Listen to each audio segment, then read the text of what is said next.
Imagine creating a brand new superhero franchise that grosses over $7.8 billion to only strip away everything that made it special and leave it to die, leave it to rot.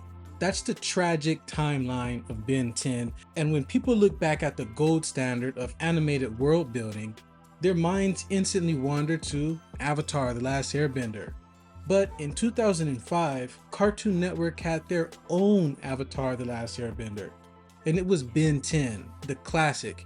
It was an absolute masterpiece. It wasn't just an action cartoon made to sell plastic, it was a grounded, cinematic sci-fi story with high stakes, genuine body horror, and a dark atmospheric tone that the franchise never truly recovered from. So we aren't doing a long history story today. We're just looking at the facts of why the original 2005 series is completely goated and how every single iteration that followed dropped the ball one show at a time, stripping away the grounded reality for lazy comedic gimmicks and terrible character design before hitting absolute rock bottom with the 2016 reboot. I mean, what the fuck even is that? But anyways, let's get into the facts. But before we do, like, share, comment, subscribe, and hit that notification bell if you like videos like this. Now let's dive in. So to understand how far this franchise fell, you have to look at what made the classic so legendary.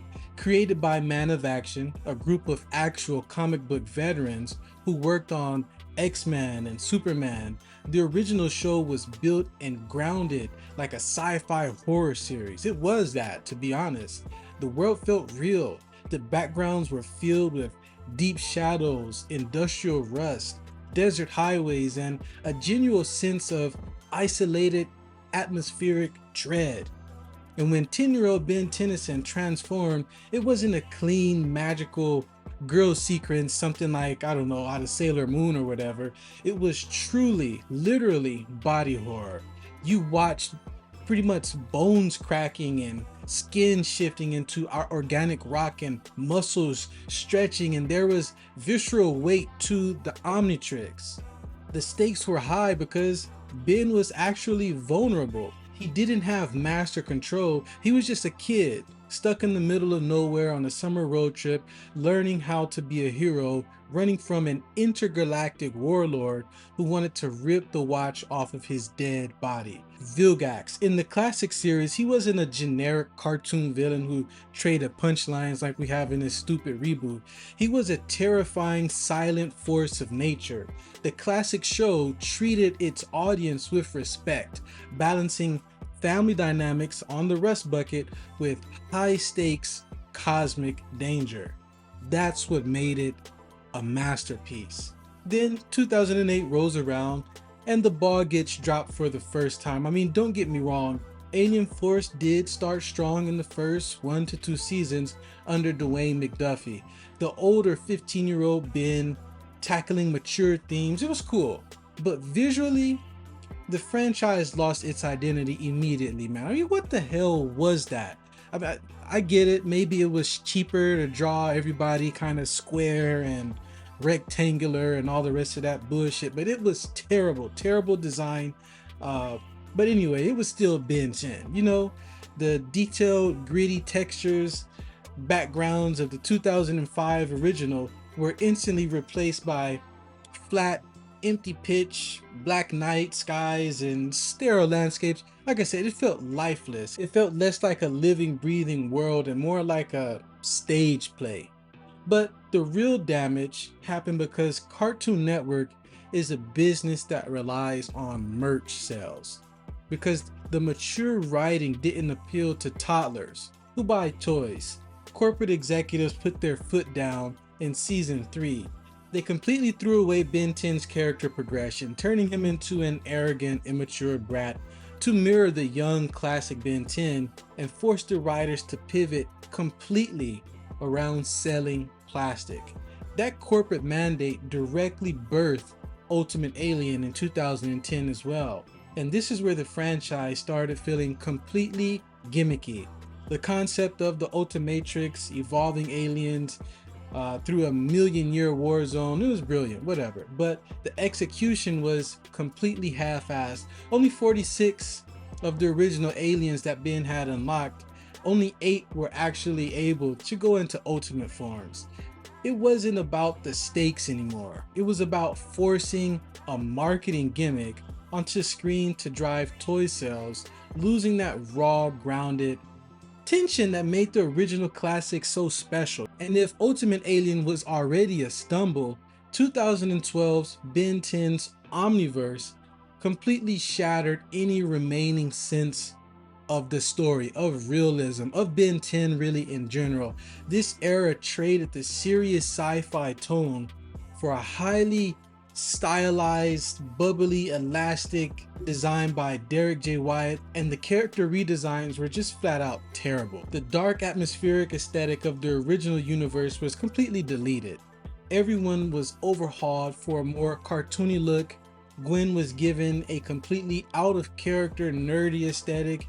Kevin looked pretty much damn near unrecognizable, and the legendary aliens were butchered with goofy proportions and unnecessary clothing items just to make them look distinct on toy shelves. More importantly, the show completely leaned into comedy over stakes. Instead of running for his life from cosmic terrors, Ben was suddenly hanging out in the underground alien city, training quips and dealing with sitcom level plots. By turning Ben 10 into a lighthearted comedic space adventure, they completely stripped away the high stakes edge and the biological weight that made the 2005 a classic, an actual masterpiece. But there is absolutely nothing on earth that can prepare you for the rock bottom of 2016. Cartoon Network decided to wake up their cash cow for one last corporate cash grab, giving us the Ben 10 reboot. I mean, seriously, like I said earlier, what the hell even is that? The standard 22-minute episodes were chopped down to a hyperactive 11-minute format. The art style was completely flatlined into a soft, overly colorful, childish aesthetic. The deep lore and the world building and the danger and the stakes were completely deleted in favor of cheap, brainless slapstick humor. I mean, we saw the same thing happen with Teen Titans, by the way. It was a show made strictly for toddlers to maximize toy sales. Every single alien redesign was softened and stripped of its edge to look safe and cute and marketable. While it technically succeeded financially, running for over 160 episodes because it targeted to the toy buying demographic, it was the ultimate betrayal of the fans who grew up with the 2005 masterpiece.